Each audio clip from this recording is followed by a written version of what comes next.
Okay, well, welcome everybody to our panel discussion on collection disposition, otherwise known as You Can't Take It With You.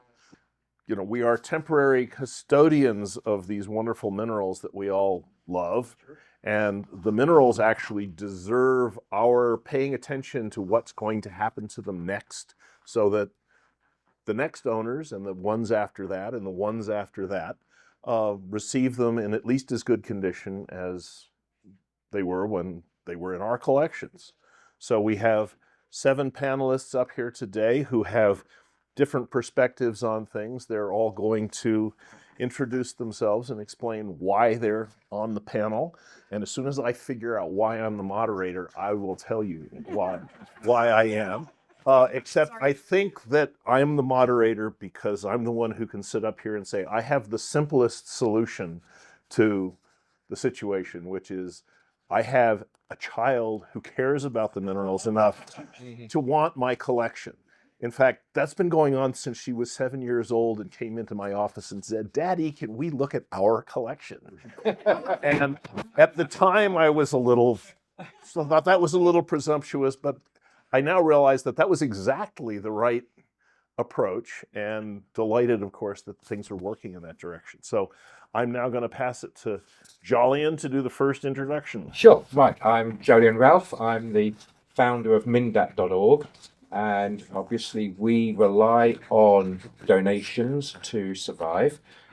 We had a very large donation in the estate of Rock Courier a few years ago, and I'd like to give some feedback about what worked and what didn't work with that, the lessons that can be learned in doing a large donation in this basis.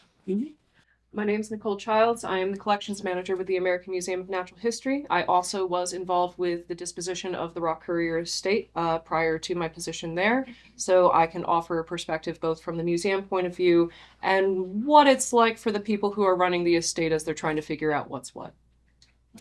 Hi, I'm Chris Leftwich. I'm the collections manager of the Mineral Sciences at the Natural History Museum of Los Angeles County. So I can only offer the museum perspective, but I hope that I can contribute. Hi, I'm John Rakovan. I'm the state mineralogist for New Mexico and the director of the New Mexico Mineral Museum. I am Rob Levinsky. I feel like I'm on Shark Tank, and I'm the token mercenary mineral dealer in the room. Anyway, I think Marianne invited me here for the mineral dealer's perspective. So I have a number of ways I handle collections. I have built up a large website to disperse things worldwide, and we're currently working on finding new ways to disperse large collections using the power of the internet to get them out there, including auctions and book projects that I'm doing, in particular with the mineralogical record, and several projects coming up with Amazon. I'm Ann Fraser. I'm one of the elders. Having been a mineral dealer for over 60 years, having been a mineral collector for about the same amount of time. When my husband and I had our business, we were frequently approached by banks to appraise collections of those who had passed. And it was an interesting learning experience because at that time I was in my early 20s. So I'm looking at this from a broad perspective, and particularly what am I going to do with all the stuff that I've got? And it's a daunting question. Okay, I'm Mary Fong Walker, co-founder of Mineral Nexus with my late husband Jim Walker. That brings me to the point of I now have all of our stuff. What am I going to do with it? I also was director of Heritage Auctions and a number of other auction houses, so I saw that perspective. I've been a dealer for over 40 years, so I have that perspective to bring to this conversation. So there's sort of a series of broad topics that can be covered by this group. So, I mean, the main things are you could donate your collection to a museum, you can sell your collection to a dealer, you can try to auction your collection through an auction house. You can get lucky and have a child that wants your collection. We've covered that one pretty well, I think. So let's just start with the realities of the donation to a museum. I mean, many of us have put a lot of time and effort into building collections, and it'd be interesting to have the perspective from the museum people, what they want, what sorts of things are of interest to them or to their particular institution, and what are some of the constraints on what they can do, what they want, and what happens if they actually take your collection in terms of restrictions that people try to put on them and things like that. All right, we'll start kind of going right down the line, at least from the American Museum's perspective. Of course, one of the number one issues that any museum is going to have is storage. So when we are taking a look at large collections, we have to take into consideration where are we going to put these things in the first place. But in terms of ways that you can make our lives easier, document, document, document. If you can build a catalog that is very thorough in terms of not only what you have and where you got it from, but any history that you have associated with it, that makes our lives much, much easier. Totally. I just got a donation of 9 boxes, all marked zeolites.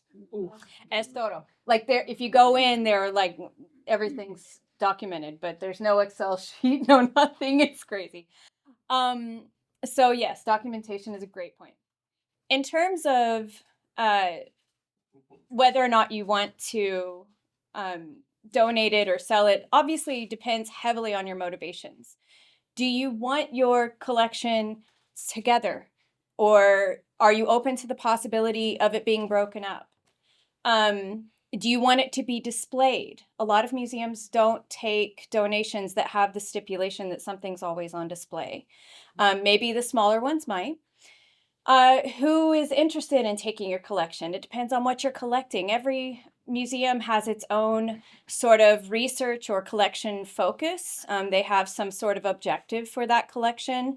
As the LA County Museum, we have a big focus on Southern California minerals, but we also have a large interest in zeolites due to our research interests. AMNH has one of the best meteorite collections in the world. So if you had a lot of meteorites, they might be a good spot for you to feel like it's being utilized. Do you want it utilized just by encouraging the public to collect or encouraging the public to be interested? Or are you more interested in it being used for research? You can think about who does the most research type loans, because if it goes to AMNH or anywhere else, it's not necessarily only going to be utilized in that institution for research. That museums are a great resource for all kinds of research, academic, other museums, whatever, where we'll loan out specimens for other people to be able to have that specimen. Yeah. And one thing before we pass it over to John, because I know you're in a more unique situation when it comes to minerals and specimens.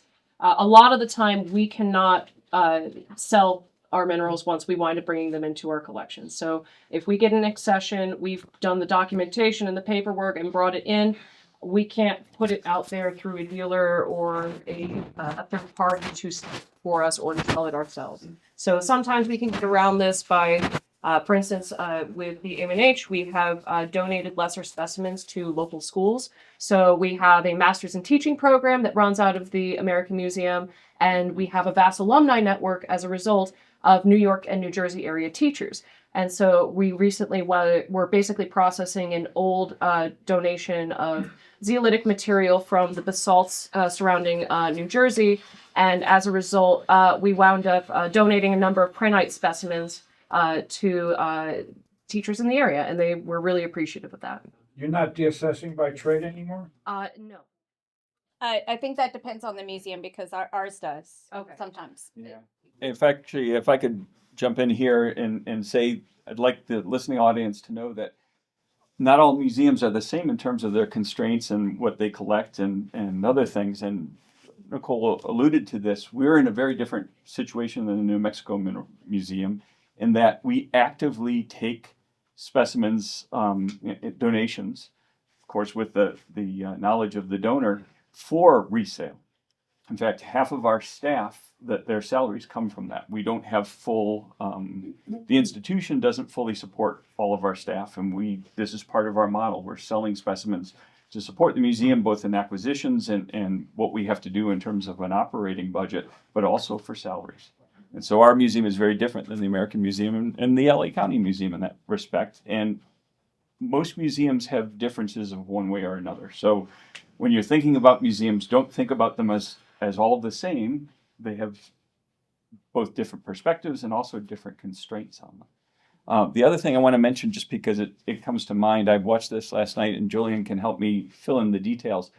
This exact same discussion and a videotaping of this was done by a group in England, I think about a month or two ago. Yes, well, the Russell Society. Yes, the Russell Society. Roy Starkey was the host of that, and I watched it last night. All of the curators in Great Britain were the panel, and so this is on YouTube. You can watch it. It's also a great resource having to do with this subject. And I got a sense that museums there are very different than museums in the United States. So if you're thinking internationally, things are it's a broad spectrum of possibilities when it comes to museums. Also worth noting from a tax deduction standpoint, you can donate your collection to the Natural History Museum of London or École des Mines in Paris or someplace like that, and you can actually get a U.S. Deduction on your taxes if that's something that's a component of your thinking. Another point to mention is that a lot of museums have constraints where if they accept your material, they have to keep it for at least 5 years before they can, three.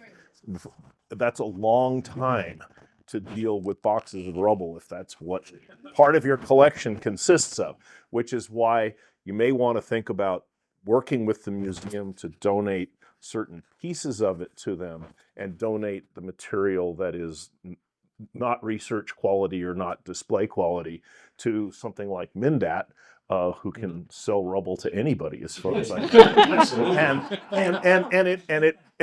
And it comes around to benefiting everybody in the long run. And I'm joking when I'm calling it rubble, but you know, there is that category of everybody's collection, which is, you know, stuff that you should trade to your friends or put in the driveway or give to schools so that they can be used for education. And that constraint on the 3 years is if the donation is being used for tax purposes. If it is not, we're free to use it however we want to from day one. Yeah, and I want to bring that up for small museums, Fallbrook Gem and Mineral being one of the ones that I've been involved with. We're a tiny little organization, so when we accept donations, we ask for no strings attached, as it can go to school kids when we're doing a giveaway, all the way to something that goes in our collection. But you're right, we have had donations that have to have that tax paperwork done. We are obligated to keep it for 3 years. After that, we've sold it. It helped finance the purchase of the property next to us for building the schoolyard that we needed to build. So I wanted to mention too, when you're choosing an entity to donate to for that tax write-off, you have to make sure they're a nonprofit. So some of these smaller museums that are considered for-profit would not qualify as a tax deduction. Obviously, you would go to a tax lawyer of some sort to help you with that decision, but just while you're chewing on who you want to work with. And another point to clarify is the museums can't give you an appraisal for your donation. They can say thank you for your donation. They can't give you a valuation on it. So you do need an appraiser if it's over $5,000. But don't even ask the museum people if they can write a valuation. Can I add a perspective on two of those points? One about the deaccession, one about the donation. So as a dealer, and I'm also a collector, I've done both personal donations work differently than donations I would have to make as a dealer based on cost of inventory. But you as a collector selling to someone like me as a dealer, I do routinely donations to museums. This can also factor into the discussion. So for example, when I bought Kay Robertson's collection, she had a long relationship with the Los Angeles Museum. She had hoped her collection would be donated to you right up to, she was 90, 93 when they realized that finances and a mortgage on the house prevented that. The collection had to be sold. So when I'm discussing with the family what to do with the collection, we built in to the purchase price that I paid and to some tax issues for both of us that I would donate a certain number of pieces. The suite that Tony Kampf was working on at the time was phosphates. It's the type locality for K. Robertsonite and now some other minerals that the museum has discovered. So Tony came up and I donated those as a dealer buying the collection. I can donate those at some proportional cost basis to the museum without an appraisal, which is different than how you as a personal collector might donate at appraisal. But we can factor that in when doing a deal. So I got part of a donation, part of her collection was saved for legacy, and the museum is still identifying species from that today because of that kind of flexible deal. One other example of this kind of creativity I'd learned from Ed David. Ed David was a genius as a collector. And in the late 90s, people think he sold his collection to the Houston Museum. That's not what happened. He divided the collection into 3 parts. And I've often advised collectors to consider this. Here's a portion you're going to sell for a lump sum cash payment, or maybe payment to a dealer like me over time. Here's another portion. It might be harder to sell. Maybe they're esoteric. Maybe their location piece is harder to get appraised and valued. But because of that, they're also maybe more interesting to the right institution. So Ed divided the collection and had a donation portion that offset the taxes on the sale portion, the main portion. And then there was a third portion that are things he kind of didn't really want to sell. He wanted to become a collector again, but you got to pay some bills, make the family happy. So he mostly sold the collection, but the consignment portion went out to market with some dealer friends of his.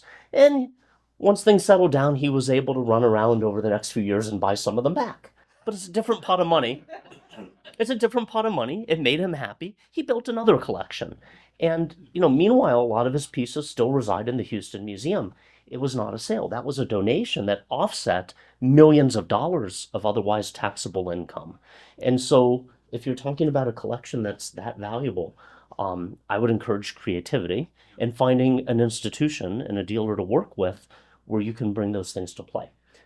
My last point about the situations where we can work with museums, you have things to sell. And growing up, I used to go out to the auctions at the Carnegie. And, well, they would deaccession things to make room, but who were they selling it to? Everyone in the crowd were locals or dealers. So you weren't accessing the worldwide market. No. So my last point on this is to encourage museums when you do sell. Fallbrook Gift Shop, New Mexico Tech, the Rice Museum has gone down this road with me. We have a public auction platform. And I think the future for museum deaccessions should be about public auctions, not to a niche crowd in a room at Tucson or Carnegie, but to the public worldwide. You do better, and it's transparent. And I think only in this day and age now is that option reality for you guys. So one thing I'm also going to add on to that particular topic is that sometimes when you wind up donating a large collection to a museum, we don't necessarily accession the whole collection. So there are a number of collections that we have gotten both with my time at the Denver Museum and my time at the American Museum of Natural History, where there are key specimens that we know for a fact need to go into our collection, whether it's for research or display purposes. But there's other material, like those granites that I was talking about, which were technically never accessioned. They were part of the larger donation. We had the specimen transfer form that wound up basically giving us ownership over these materials, but they were not part of the overall collection. And that gives us a lot more flexibility in what we can do with these things. So there are ways that we can work with it around these within the museum structure, but when we start talking about things that have been fully accessioned into the collection, at least from the inner workings of my museum, deaccessioning requires many signatures above my pay grade. And getting those signatures can be very, very difficult. And needs a lot of justification.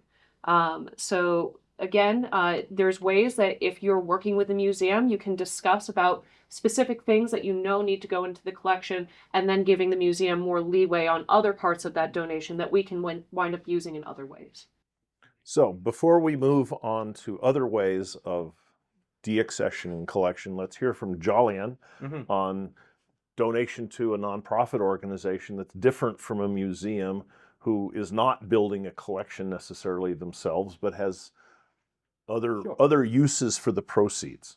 Sure. Well, I mean, we are obviously we don't have a collection ourselves, so anything that is donated to us in terms of specimens is something that we would be selling on to raise funds. And Rob has been helping us out very kindly for several years now with auctions, which have been extremely successful for us. So I absolutely back up what he is saying about using auctions. Now, that bear in mind, that only works for the type of specimen that is worth the effort to take a photo of to put online.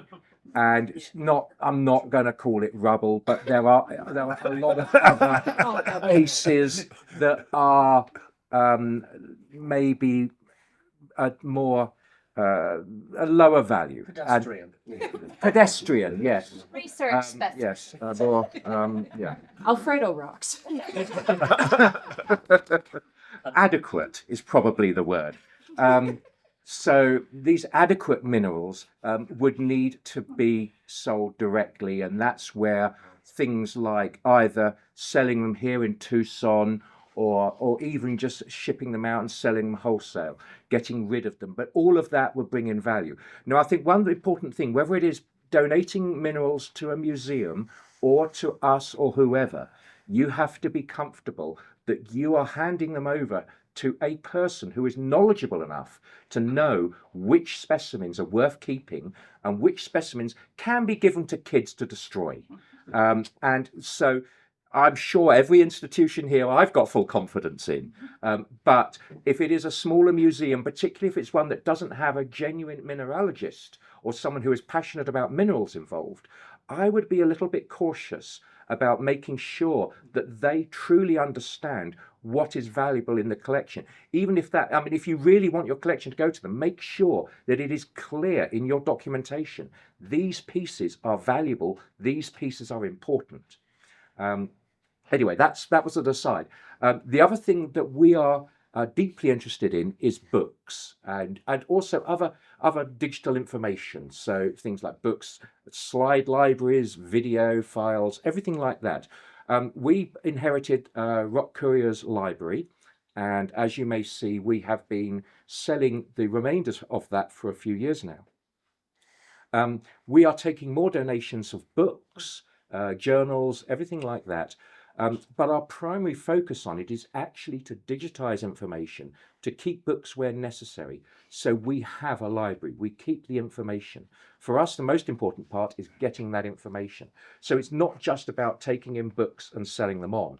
We are actually taking in the books so we can archive that information for us on Mindat and for future generations. That is a really important goal. We're also keen on archiving private correspondence where necessary.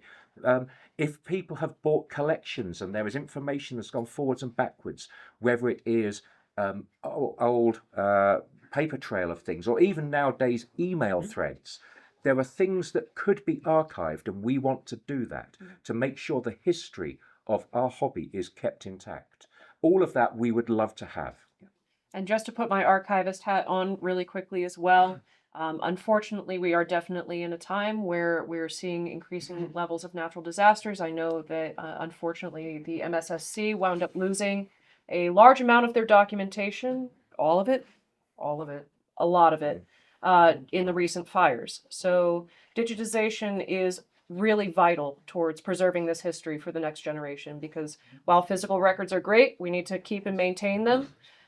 We can't always trust that they will be there in the event of a disaster, unfortunately. Can I ask, Julian, are you working with Wendell? The MR has a huge digital archive, and they've been quietly doing that. Yes, we are. Okay. I'd also like to add to something that well, I guess we're all kind of alluding to. When you donate your collection to a nonprofit, or when you intend to, we've had 7 different individuals say, I want all of my collection to go to the LA County Museum. And 2 have been successful, and you just heard about one of them. Because often posthumous finances come into play. Yeah. So if you are truly dedicated to sending your collection to a specific entity, nonprofit entity, and you don't want it sold and you don't want it broken up, you need to sort that before you leave this world. And ideally, you would donate it before you do so that there's no issues with the bank saying, okay, this is ours now. Just so you know, it's happened. And We're no- not the only museum that's And no experienced. confusion for the heirs. Correct, yes. The heirs are a real important part of this. There may be a lot of misunderstandings. Oh, it's really valuable. I know that that my dad said it was going to go to this institution, but it's worth a lot of money. So then there's a fight between various heirs who's, well, I want the money, but mom or dad said it needed to go here, and you leave them with a mess. Thank you for bringing that up. That's a great point. Yeah, I mean, I think the whole reason we're here is because everybody here understands that this is all something you need to do while you can. That if you leave this for the next generation, if you leave this for your executor or whatever, things are not going to go the way you think they're going to go. So do it while you can. And I want to hear what you want to say, but I want to shift to the other end of the spectrum here, which is, what does it mean to sell your collection? And that's firmly in your bailiwick to begin with, Rob. So for those who don't know me, I grew up as a small collector in the Midwest, hunting under the table for deals with people like Wendy Mellinson in the room, and the Rocksmiths and Neil Pfaff. And it was never something I thought seriously about, because in the old school world that I sort of caught the end of, your mineral collection was not your biggest investment. People didn't think of it as an investment and an asset, but that's what it is, definitely today. And you have to use different language. You have to get different tax and legal advice for dealing with something when that asset might be worth more than your home. So as a dealer now, I've been drifting into specializing in the large collections that are 6, 7, going on 8 figures. That's a real asset. It requires me to also have legal advice and tax advice, some of which impinges on the donation possibilities, for example, with Kay Robertson's collection. And, I think every collection is different. Everyone is proud of their collection. Every mineral you own is one of your babies and a treasure. But as the dealer looking at it, I have to take a sometimes brutal approach to the appraisal. I have ways to do it quickly. It usually works out, and you can usually explain to people why you come up with a number. But at the end of the day, it's somebody's treasure and their baby. And I think what I've learned is to try to respect their wishes regarding some of these issues, right? But at the end of the day, as Mary said, maybe they don't get their wishes. Maybe it's the family controlling the legal power to sell it. And then I, as the dealer, have to do what I think is ethical for the family, and also for usually somebody I knew very well for decades, also what I can do with respect to their wishes. It varies depending on each person. I asked, before Jim died, we asked my brothers and we asked his nephew, do you want to deal with this? And their answer was no and no. Okay, I mean, they knew what we were, which is a pile of pack rats with a bunch of stuff. And they have no idea about any of it. They have no idea about values, who to talk to, anything like that. So Jim and I said, okay, that's fine. We'll take care of how the disposition goes, as long as Mary's around. And then our estate passes to people, trustees, who also understand this business. We made a conscious decision that the trustees of our estate are, 1, younger. Real important, younger. 2, that they understand this industry and collections. So if I get hit by a bus, at least I know that it's in good hands. And 3, I've left them a list of which people I want them to trust as dealers and which people not to trust as dealers. I mean, and you have a long perspective on doing this in the appraisals. I mean, everything's changed with the values, right? It has, because I can remember we would get a phone call from a bank and they would say, we've got an attic, we've got a basement, we've got a whatever. Everybody's gone, there's some heirs, but nobody knows anything about it. Can you come take a look at it? And we would drive up and take a look at this stuff. And sometimes it was incredible. And sometimes it was, why did they bother? And it's when you're in a position like this, because you don't know the people on the other side of the counter, so to speak, you're there, you say, this is this, and you give it to the bank or whatever, whoever is taking care of the estate. And more times than not, after we did everything was settled, we get a phone call from the bank and they would say, we've got this, can you take it? And we'd go up and they'd say, here, will you pay so much for it or whatever? And we would end up frequently buying this stuff, which we might or might not really have wanted, but it was a good enough deal, So now I have a lot of this stuff that I'm having to get rid of. What I want to make a comment about someone that Jolene said. We all collect differently, and our perspectives are different. I have a library. I have a collection of quartz. I have a collection of over 5,000 agate cabochons. Anybody need a wow. agate cabochon? I've got 50 plus flats of agate slices. Think about what your collection is about. Is this a collection that should go to a place? Should you divide it up into parts? Can Jolene use the books, your library, the back issues of Mineralogical Record that you've been keeping under the bed? Conceive of the library, your collection is not a single entity. It's parts, and it can be easily separated if you look at it from that standpoint. And you can say, well, maybe they would be interested. I collect minerals from XYZ place. And there's a mineral company that is interested in, or a museum or whatever. Believe it or not, in Portugal, if I'm not mistaken, there is actually a museum dedicated to quartz. And I seriously thought about it, and I decided shipping it there would probably cost more than what the collection is worth. And these are things that you're not going to be able to sit down and do tonight. These are things you need to mull on over a period of time.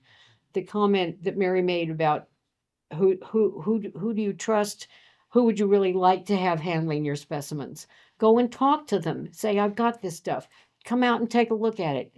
Work on this as an ongoing project, not something that you have to do because you've been suddenly told that you're going to have to move, or you've got a medical problem and that's not the time to be making this sort of decision. It's a long term, and it's actually very intellectually stimulating, believe it or not, because then you start looking at what you have collected from a different point of view. It's not what I would like, but what might someone else be interested in and be able to use. What can XYZ museum use for their research? Do you collect Colorado? Are they in Colorado? Would they be able to use these specimens that you collected from a particular locality? Is somebody doing research on what you're doing? Can Jolene use your books? Yes. What, and last but not least, what do you want to keep around you Most in- collectors keep something. in your later years? I've got specimens I don't want to part with. I know I can't take them with me, but I sure can have them on the shelf and look at them as I age, and continue to enjoy them. So let's get back to sale. I mean, after I've heard some good advice given about what you tell your heirs, that you should give them a list of at least 3 dealers that you would be comfortable with them working with. And the reason for having 3 is because they might not get along with 1 or 2 of them, and if you've given them 3, there's going to be one there they can get along with. the other thing is a piece of advice that I gave my wife years ago, which is there's a lot of vultures in this business, unfortunately. And so the first three who call before you're cold, they go off the Christmas card list. And they're told, and your heirs are told, never, ever, ever deal with those particular dealers. Now, presumably Rob's going to show up as one of three on many people's list, not on the three vultures list. That's even more impersonal. And so you're saying you're an e-vulture. No, but in all seriousness, someone calls you up and says, I have a collection. What is that I want to sell? What is that process likely to look like? Here's the problem. Most of my friends are 20 or 30 years older than me. I mean, it's just what it is. It's become a disturbingly regular conversation. So usually my first comment is, why the hell do you want to sell? You know, and is it possible? I've done this with Ed David, Marshall Sussman, Herb Boda, you name it. Come on, you don't want to sell it all to me. What about some core suite? Let's sell most of it. Let's talk about how to do it. Keep some core group that's passionate, that doesn't really move the needle by not having the money, and stay as a collector. Okay, that's why Marshall Sussman stayed and built a second collection, and then a third. That's happened numerous times. So I will often try to talk somebody out of selling the whole thing. And then I think Anne gave really good advice. I will often tell people you should triage it. I mean, the brutal truth, and I'm a collector too. I look at my collection of Chinese minerals as an asset, my largest asset, but I know that most of the value is in the top 20 or 30%. So the brutal truth may be that you have a collection that should sell to 2 or 3 different dealers, a top segment, a middle, and a bottom. And I realized that over the years, so I built a vertical market that included the auctions. And part of my new pitch now when I'm buying collections is, look, I don't know what everything's worth anymore. And things change every year, they go up, but what I can offer is a very public outlet.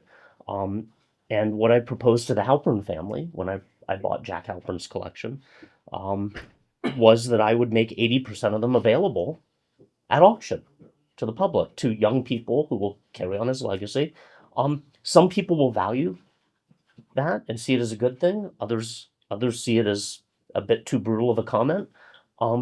But once if that's agreed to, I can sort of give a statistical average from selling 120,000 minerals, right? And show people as you're doing it that you're trying to be fair. One option is for me to buy the collection. Another is simply to profit share. So as the world becomes more transparent, that is becoming a valid option depending on the sizes of the collection, or profit share in a portion of it by taking Anne's advice and thinking of your collection as something that can be subdivided in portions.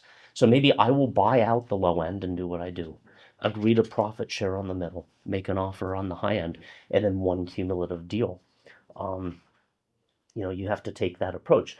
The larger collections, I would like to do books in the future. And those who know, Alex Schaus here in town, came at me with the world's most expensive thumbnail collection. They're all his babies. Every single one has value to Alex. And when I look at it as a dealer, you have to triage it into tiers, really, as you suggested. And I went through the math with him. And you know what the funny thing is? A lot of times when you go through the numbers with someone intelligent who really knows their minerals, they'll just agree with you. They'll say, you're right, that's brutal. But you're right. As long as you're respectful and you value the top things and everyone agrees what the valuable things are, you can have these honest conversations with somebody, say, here's what it's really worth for a dealer to pay. And I'm often, again, if you have that truthful conversation, you find them agreeing, then they understand why you can pay what you can pay. I was going to say that requires a certain amount of trust, which makes your point just as valid to have that list of people you trust. And so I find it easier with dialogue. The scary thing are when things come to me like they used to came to you. I get collections offered weekly if monthly, but almost weekly, that turn up from heirs who have no idea. Sometimes it's rubble, sometimes it's not.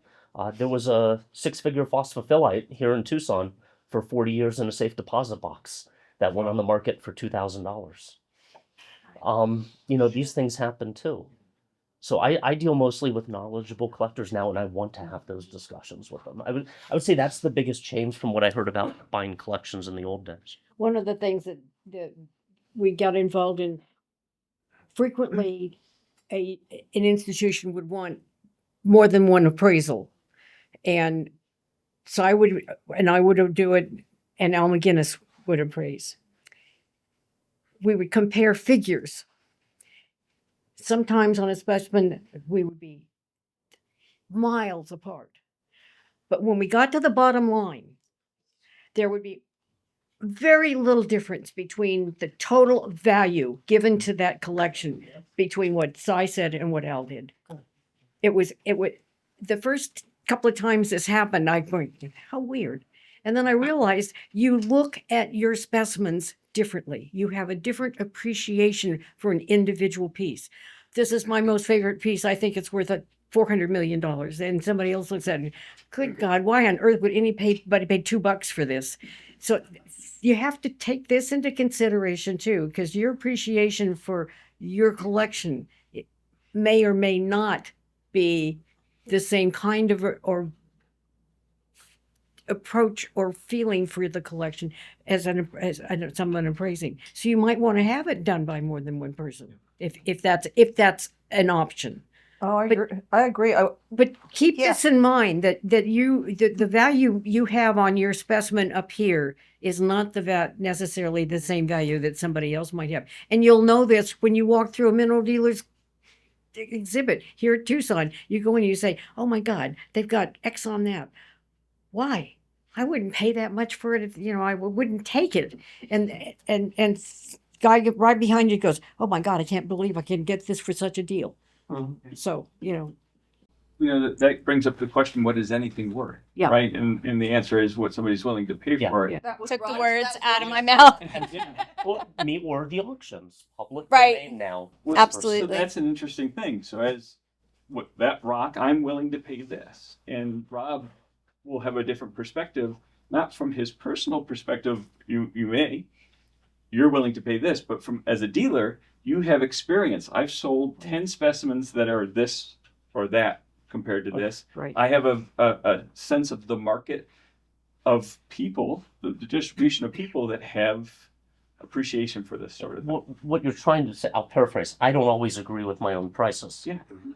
But that's the nature of mineral collecting. That's why a lot of you can be my friends. Not only one I have to sell all the good stuff to. We all have those personal opinions. Yeah, that's the market. So if you're selling, you want to get it out there as much as possible. Laura wants to. Yeah, we had a question over here. wants to say something.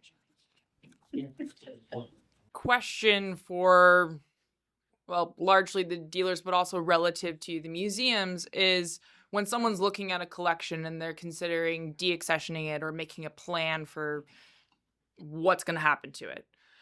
How does one preserve the value in the collection? You mentioned earlier there's about 20% that's the core collection, that's where the majority of the value is coming from. There's probably a similar number for the museums in terms of this is where the academic value or the display value. As people are looking towards that, maybe they're considering selling off some of their specimens at like a venue like Nexus. But how long term, when you're looking at the collection, looking at deaccession, do you best preserve the value so it can have the destiny that you want it to have? Document. Document. If you don't know what you have, and if your heirs do not know what you have, they are not going to be able to make those triage decisions like Anne and Rob and Mary have been saying over and over again. When it comes to museums, of course, as we said earlier, it really depends on what you have and picking the right institution. A split approach is probably going to be your best bet, especially if you are looking to extract some financial value out of the collection in addition to supporting a local institution. So say you have a collection of 1,000 specimens, you know you have 10 that are truly excellent that should be preserved for public trust or that they have research value, and you know this, you need to document exactly which 10 specimens those are in that catalog and explain what you want done with those. And say that I want these 10 to go to LA County, or I want these 10 to go to New Mexico Tech, because they are New Mexico specimens and therefore the institution will get the most value out of those. The rest of that, you can probably wind up coordinating with someone like Rob, with someone like Mary in order to make something happen. If I can add to that, just to clarify, again, I think a big difference between the old days and today is the sheer numbers we're talking about. I advise almost everybody to include a donation component. Yeah. Pick a museum you're friendly with. Pick a museum that's going to be a good repository. Pick a museum that will actually appreciate what you give them. And then, I helped Peter Vaya with the collection, Ed David, these famous names, but it applies to everybody. I myself donate to museums that actually give a shit about something that would really empower their mission. You want things that fit into their purpose and their mission. You don't want to give an Arizona rock to a New Mexico guy all the time. It might insult. He's protesting. Like, he might actually get insulted, or he might want it as a comparable, for rubble.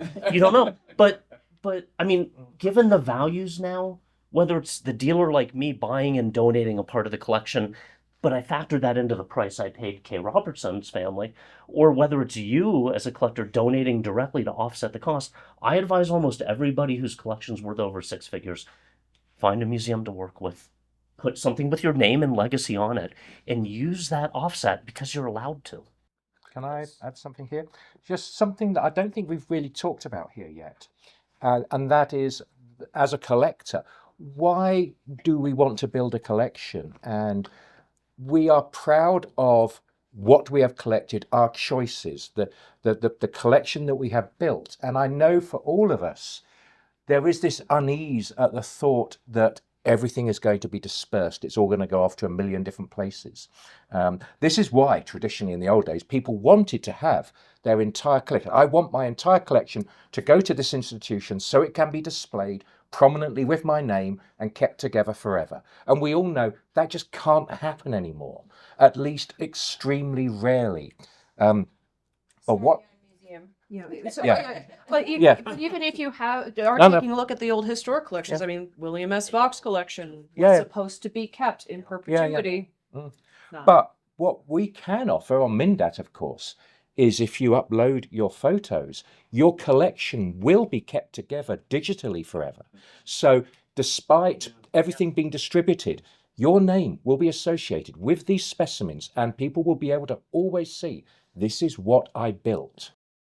And label them with your collect. Make sure that every one of your pieces that you value, not all the rubble, but every one of the pieces that you think is important, have that collection label made. If you've got any more details, I got it from Rob Levinsky and I paid too much money. I got it from, Fallbrook Gem and Mineral Society for 10 cents.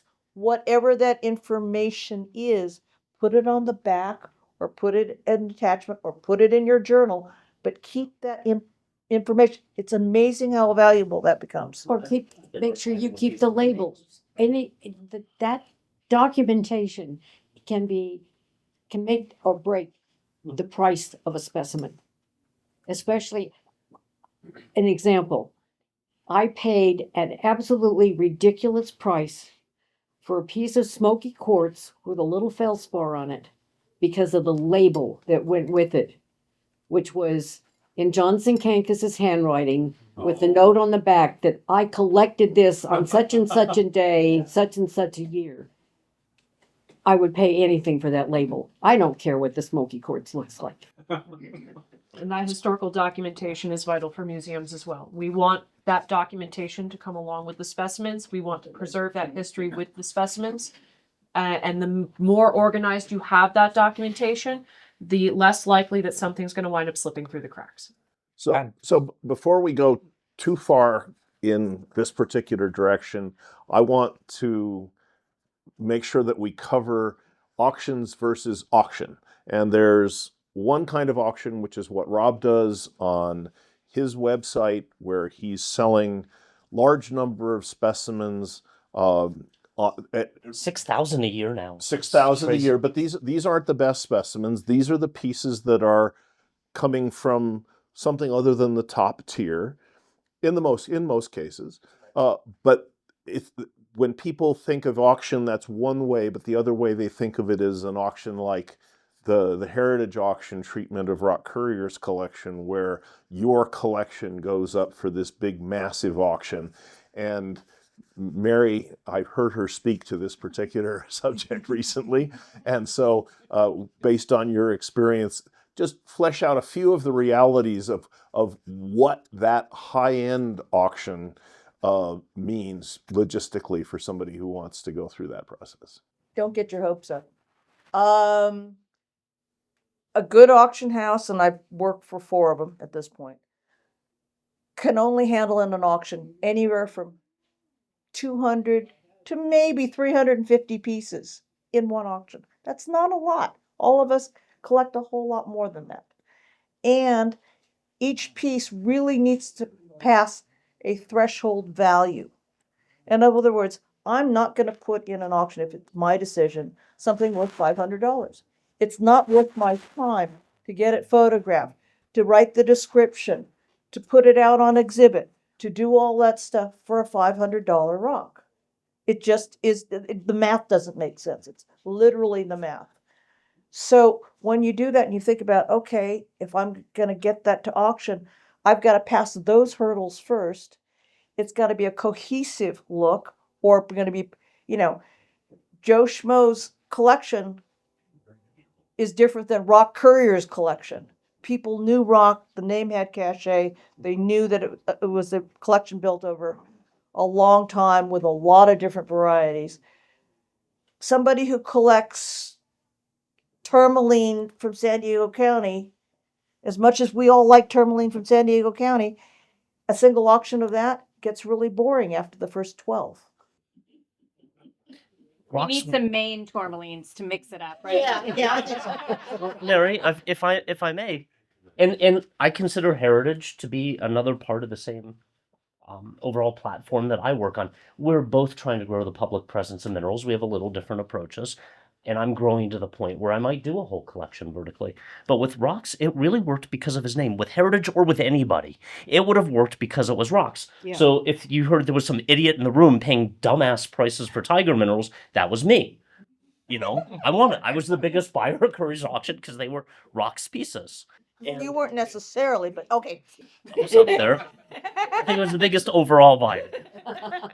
But it's it would have worked anywhere because it was Rock's collection, Correct. regardless of auction house. But right now we only have a few platforms, Heritage and mine being the two most obvious, that are even pushing that world forward. I think they're both going to grow bigger in the future, and I think we work collaboratively to grow the public perception that there's another way to get these out there. But the big auction houses They have can't very high overhead and low throughput. And the throughput is very, very low. So don't even, honestly, unless you think your collection is top tier, nobody's going to listen to you. I mean, they don't have the bandwidth. Most auction houses don't have the specialists. I mean, I'm not going to toot my own horn too much, but Jim and I could handle minerals, gemstones, meteorites, the whole gamut. But most places don't have people who even know what any of that is. So they wouldn't even consider taking it. You want the best thing sold on Christie's, but they don't have the customer base. You don't have a customer base, the rocks won't sell. Yeah. Right? While we're on the subject of rock, Jolene mentioned before the things that worked and things that didn't work with Rock's collection. Could you elaborate on that? Took the words out of my mouth. This will be Oh man. Okay, right. Julian, so be nice. I will be nice. Okay, so there's multiple levels of this. I would say at the very first, the biggest problems that we had with Rock's estate was because the will was written badly. That caused years of problems that ended up needing legal arbitration to deal with before we could get a result on that. And that delayed everything. It also delayed the auction, and it meant that okay, you could say that it allowed time to build up, but also it allowed time that interest was lost. I think we would have done better in the auction if it had been done sooner, which was delayed because of simple problems in the will. Also, it caused certain restrictions to be put on how things were to Yes. proceed. There's a reason why the first auction looked like it did, and there's a reason why the top specimens were all front loaded into that auction, and that was because of stipulations that were contested and then later sorted out through that long legal process that you and Mary know way more about. And I would say separately to that, at that auction, the top pieces went for way less than we were expecting, but the lower end material went for way higher than we were expecting. So again, as we were talking about the balancing out, as Anne was mentioning, it balanced out in the end, and we got a respectable value. Yeah. The Bonitoites went for too cheap, and meanwhile, the Tiger Dioptase and Wolfenite combo just went. And that one I did not get. I know, that's the one I missed. That's a lot. That wasn't Rob, I promise. No. The other thing that I would also say, and Mary kind of alluded to this earlier, is one of the, I'll say, mistakes that Rock made is that the individuals that he entrusted to lead the estate were not that much younger than him. So in the end, two of the individuals that were previously supposed to be the trustees passed away before Rock did. Yeah. Well, and then what about the other 6,000 pieces? And then you wind up trying to figure out how to handle everything else. So how does one avoid that? Writing a very good will and picking somebody and multiple somebodies that are younger than you in order to make sure that they are still alive, that you have time to actually talk to them and make sure that they are clear on exactly what your wishes are going to be. Talking to them is important. I know people who have written trusts and wills and said, oh, hey, they don't even bother to explain to the people who are the trustees what's involved. So do you really want to place that burden on somebody who has no idea? The evilest thing that you can do is will somebody a mineral estate and never tell them until they find out when the will is opened up, right? Actually, one correction, you could have no will at all. Oh yeah, that's worse. That's worse. And we've seen that happen actually on a number of occasions. So I want to throw it open to some questions. Before we do, I want each of you to say one thing that you think is the most important thing for people to do in terms of what happens to your collection next. I'm expecting that a lot of it will be the same thing that we've already heard, but I don't think it hurts to emphasize those points. Right. Cataloging, documentation, and labeling. Ditto. Ditto. Have a plan. I would say be realistic. Just because you love something or because it has value you paid, none of that's the same as saleability, and none of that is this, the same criteria the dealer might use to buy it. They consider saleability. Don't do it at the last minute. Do it now. Talk with people. That'll help you plan. That'll help you figure out what fits with you versus anybody else. I had a good friend, he's still around, who decided he wanted to pass on his mineral collection to custodians. Okay? Now, this is what he did. He put them out. He would not sell them. He looked for people that were under the age of, at the time, 25. He made them select one specimen and promise that they would be the custodian of that specimen until they passed it on. But he wanted to foster people that were coming up who could not possibly afford something, but knew that they would treasure it, and plant that seed with those people. You can be creative. Okay, so do we have some questions from the audience? This is an IRS question. So my collection is insured. I do an update appraisal every year.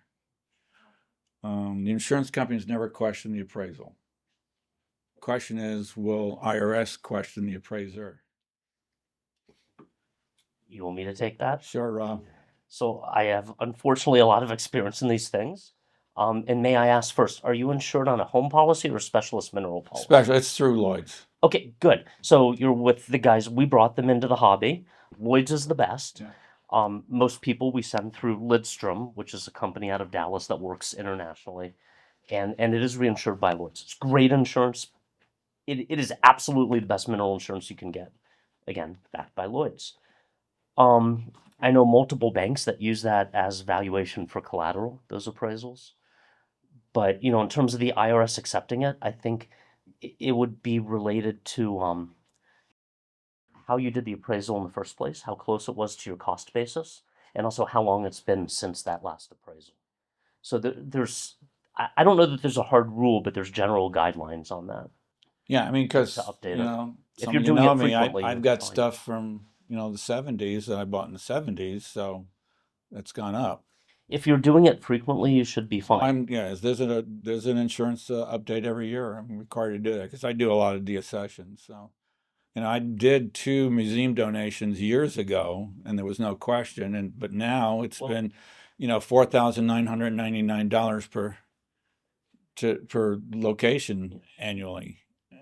But So there's also stipulations on how recent the appraisal has to be for being donated to a public museum. It's not always the same with a private museum. If your appraisal was done last year, it may not be valid for that particular you donation. seen IRS question an appraisal? I have seen IRS question both appraisals and certain appraisers who have been summarily retired from the sport of appraising. So the lesson is go with an appraiser who does it legitimately. Cal Graber and Leonard Himes are the biggest two doing appraisals now. Larry Conklin, as you know, used to do them. Some of his were challenged. A number, and I'm not going to get into the East Coast politics, but some of them were retired. Yeah.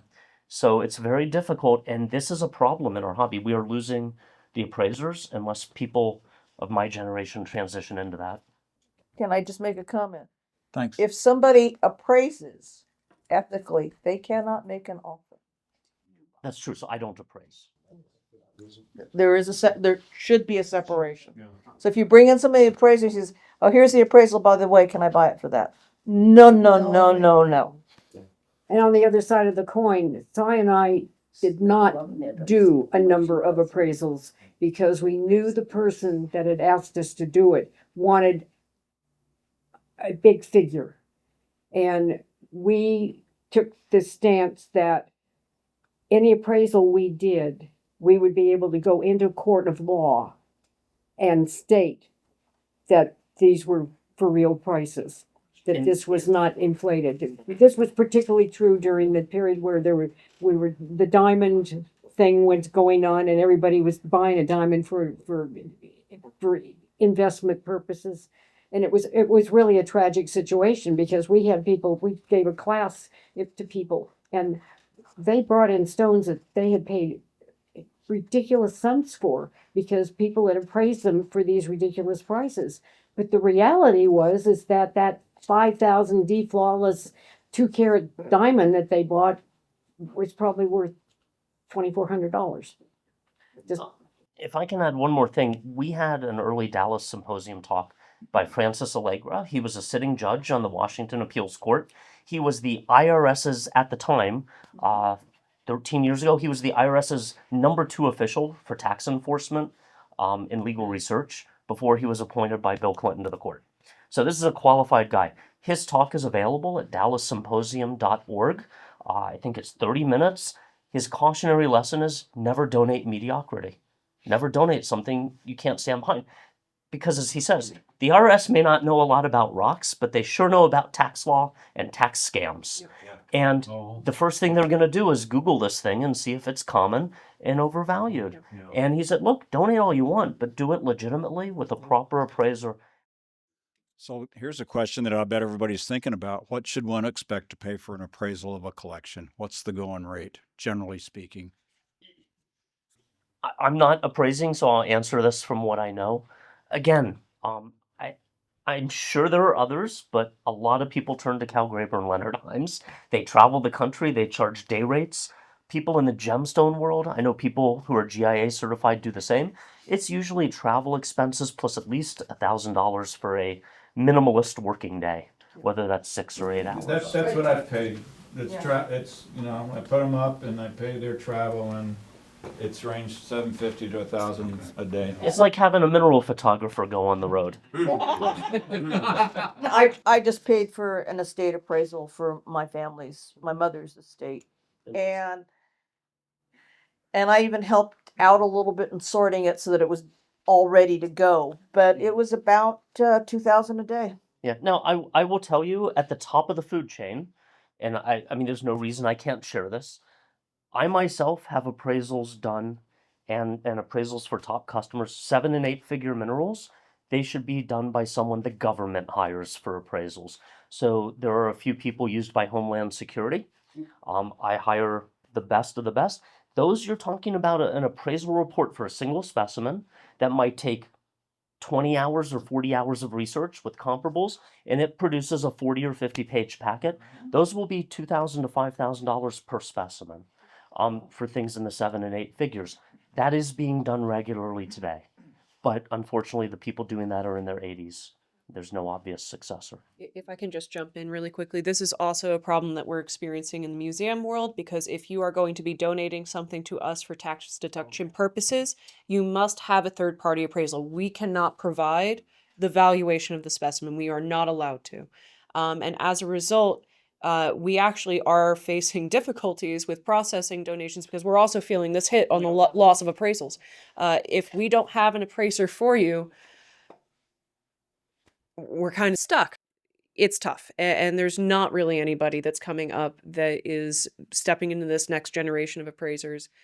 I know that there's a lot of political reasons for that. I'm not very keen on the details of it, but it is a problem for even processing donations to museums. Think about it this way. They don't make a lot of money. Honestly, they're doing it mostly as a favor for people they know. And the And they get liability's insane. liability. The liability's insane. Dealers can do insurance appraisals. I will sometimes do that. And there are different appraisers for different kinds of materials. So this kind of feeds into what Anne was saying about triaging your collection. If you have a collection that includes mineral specimens, books, gemstones, congratulations, you need 3 appraisers. Okay, let me bring up a point here. So Kay Robertson had 13,000 minerals. Basically, my deal with the LA Museum is we were trying to honor her legacy and get her research suite to them where she'd wanted it, when it wasn't maybe as much concern to the family. The amount of work it would have done, Cal and Leonard would have done it. The amount of work it would have done to appraise 3,000 specimens, most of which were micros and study material, is cost prohibitive, would have taken months. Who's going to pay that? So in that case, I, as the dealer, bought the collection, knowing that I would incorporate a tax donation at cost for some prorated part of it to them. So I was able to donate that at my cost without an appraisal.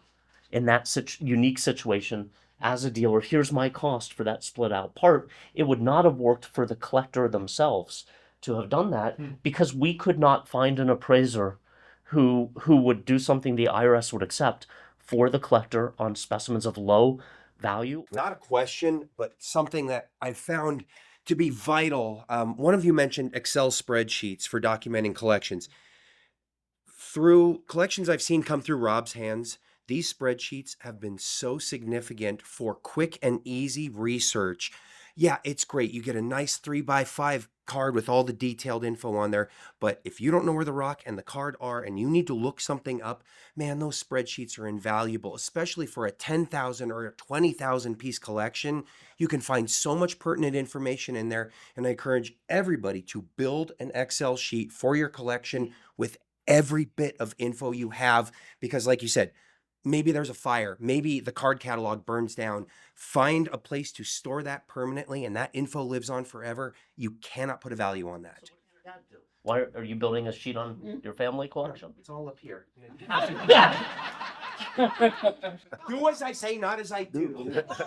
Hypocrisy at work. The worst part was when he died, I lost most of that info anyway. It was everything that I retained up here because his hands didn't work. He couldn't even write anything down anymore. We copied as much info as we could into places, but yeah, a lot of that is literally, and think we have pieces in the collection through 4 generations, and it's literally just the stories that are told from one generation to the next. We retain it, but it's not written anymore. Write, Yeah, I should. write it You have down to force or yourself to do dictate it. it. Yeah, no, you're right. Dictates faster. Dictating is good. Yeah. And We were going to give a specimen to the British Museum of Natural History, and we were sitting in Peter Embry's office. And Peter said, where's the label? And so I said, well, I'll write it out for you. And Peter said, what would have happened if a beer truck had hit you on the way to the museum? Keep that in mind. so, Peter, there's a story with Kay. She told me her famous silver from Kongsberg. Oh, yeah. Which I will say will be on a book I'm finally doing about Kay. Peter Embry gave it to her because it was easier to give her a Kongsberg silver from the museum rather than submit for reimbursement to stay in hotels in Los Angeles. There's not so much a question as a couple of comments on things that we talked about earlier. And first of all, I'm not just a photographer. I studied museology in graduate school. I worked in museums ever since I was probably about 12 years old. Many different types of museums, different capacities. So I know a little something about this. And as a collector since I was 8 years old. One of the things that we're talking about cataloging and documentation is that you got a rock, you got a label, maybe you got a catalog. Maybe your catalog and your label on the specimen is the number. What happens when you have that flood? What happens when the catalog is destroyed? You get a number which doesn't mean a damn thing. And I've seen many collections that have, this has happened to, where they have been separated from their documentation. And then what? Excuse me. What? Don't bump into it. Anyway, and then the value of the collection has been mentioned, has pretty much destroyed. You might get somebody who'll recognize, oh, that's a Roxbury, Connecticut garnet. Nobody else knows that if you're from Arizona or from England. But so one of the most basic things to do is not just put a number on your specimen, a little white dab of paint, and bare minimum, your catalog number and the locality. The species can almost always be determined, but not necessarily the locality. So this should be on every rock you've got. It may be hard to do with a micro mount, but at least if it's a mounted mount or a micro mount, it's on the box that you get it mounted in. So this is an important thing. Yes, it takes some time, but if you want to maintain the value of the collection, then this is an important thing to do. As part of your profession, what do you think about not just labeling it, but having photographic documentation of every specimen? That way, even if the number comes off of it and the location comes off of it, you can track that Excel spreadsheet to that specimen. Right. Doesn't have to be a fancy Jeff picture, as long as it's a snap that's recognizable, that's connected with your catalog in some way. And and please be careful that if you have, whether it's your Excel spreadsheet or your photograph, back them up, back them up. How many times have I gotten calls, my computer crashed and I lost all the photos you did for me? So, oh, for Christ's sake. Well, luckily I've got them all, and I've got them backed up several places. And don't keep them on your damn computer. Put them on a separate hard drive. Put them on the internet. Put them on a hard drive that stays in a safe. And the one last other little comment was, we're talking about museums and choosing museums. Do some research in the history of the museum, look into the politics of it, see what's going to happen to that museum in the future. Because I've heard many times where a museum, Philadelphia Academy of Sciences in particular, they get a new curator in, a new director in, who doesn't give a damn about minerals. Suddenly they're only into butterflies or hummingbirds or something. And all of a sudden the mineral collection goes to hell, is ignored, is thrown in the basement, and then that's the end of that. So this has happened many, many times. So it may be hard to foresee the future, but try and do some research, get some idea that they've got some continuity in that museum, and maybe your collection is not just going to be thrown in the garbage by someone who only cares about caterpillars. One comment to make, put a scale in your photographs, please, so people know how big the specimen is. Rock Courier's little gold bar with the inch and the centimeter, very classy, very functional, and MnDAT won't complain about something like that interfering with the picture. Well, I should add to this. What we've developed on MnDAT for many years now is a system called MinID, which is a 6-digit alphanumeric code, which is unique for every mineral specimen in the world. Now, I use this as my catalog number. So now my specimens in my personal collection, I print out a tiny little code of this 6-digit code, and I physically attach this to the specimen. Now, the advantage of this is this number is not tied to something that's just in my personal catalog. This is a code that can be retrieved by anyone typing that code into MnDAT and getting all of the historical information for that specimen. It also means if this specimen leaves my collection and goes into someone else's collection, they can keep that code on there. That code is not tied to my personal collection. It is a code for that specimen that will be retained forever.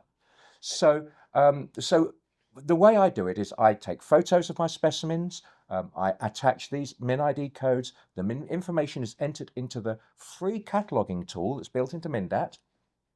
So that catalog contains my private information, which is only available to me, but also public information, the photos of the specimen, where it is from, all of this information. And I can attach the scans of the dealer labels as well. So all of this is attached. So if that specimen gets completely detached, all that exists is the specimen and no historical information.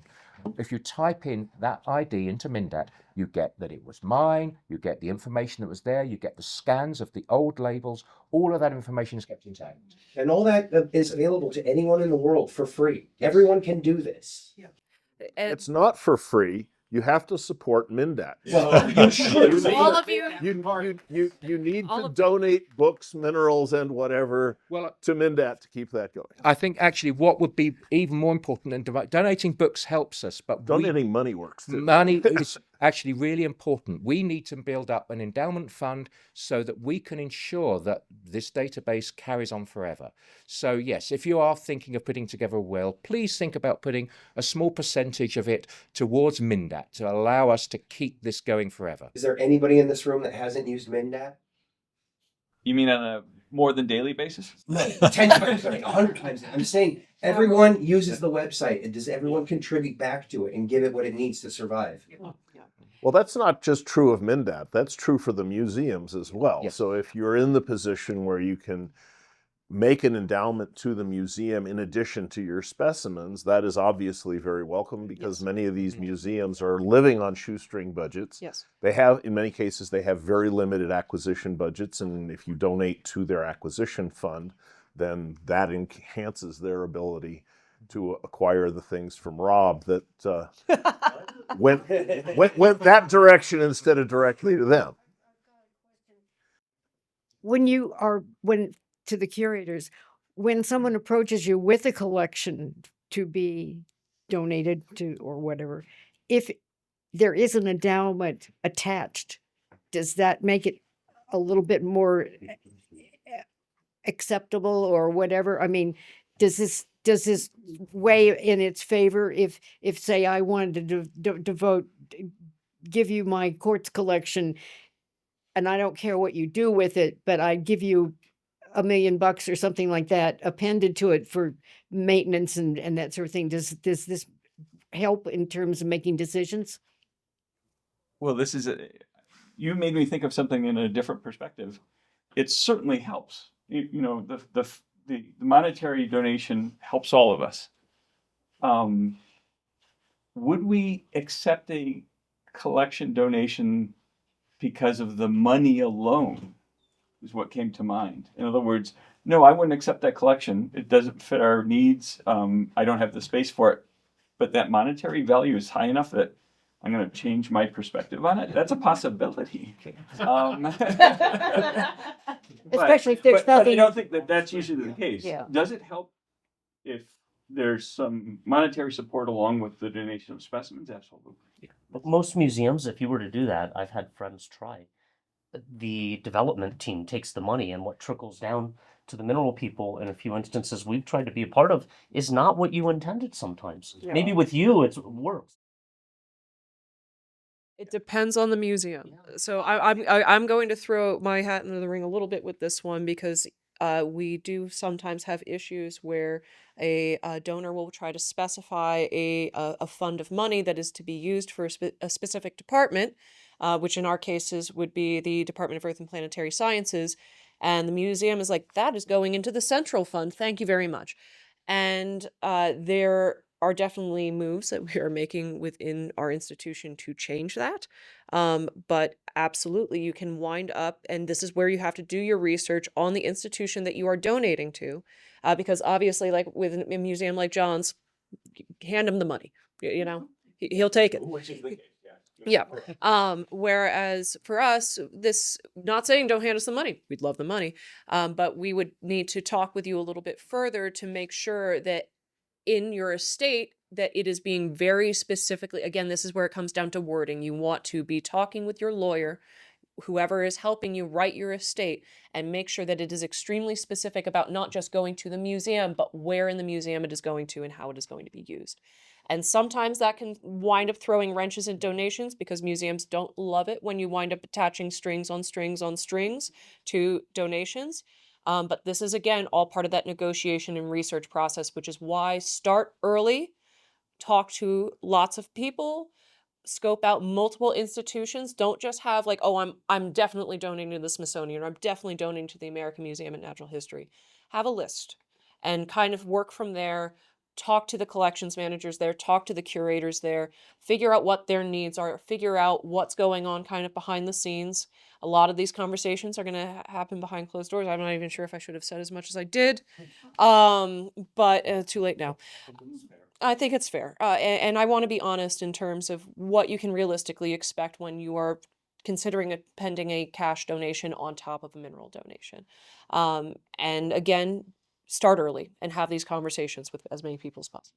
And see which museum offers you in writing some sort of guarantee that your minerals or money or whatever is used in the way that you would like it to be used. Yeah. Because there are often a number of endowments that we wind up relying upon. Like we have an endowment that is specifically for specimen acquisition, and that money cannot be used for anything other than specimen acquisition. And those are funds that have existed for a long time. We wind up taking basically portions of the interest every year so that we make sure that they continue to grow. Again, this is all though on an institution by institution basis, and you need to know who you are donating to before you make that commitment. And get, when I said get stuff in writing, not just from the curator doesn't always know. Talk to the registrar.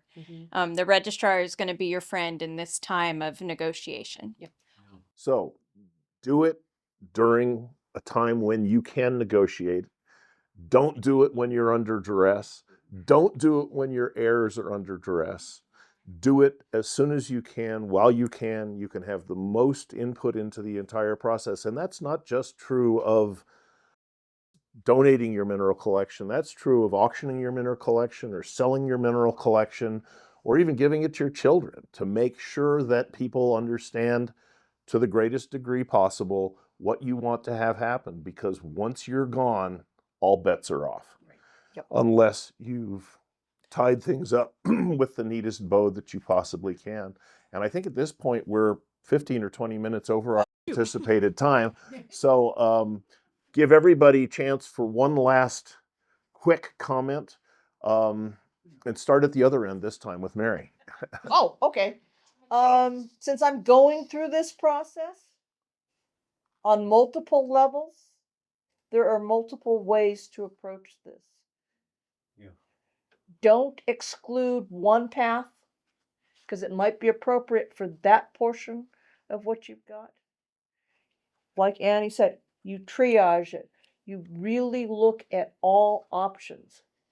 Talk to other people who have done it. Talk to people who didn't do it on time. Not that they're here, but their heirs are here, okay? It's not a project that you can do in a couple of days. and don't get frustrated. You don't get a response. You don't hear because this is going to take time. And that's why I say do it now. Don't do it. Don't do it when you're under pressure.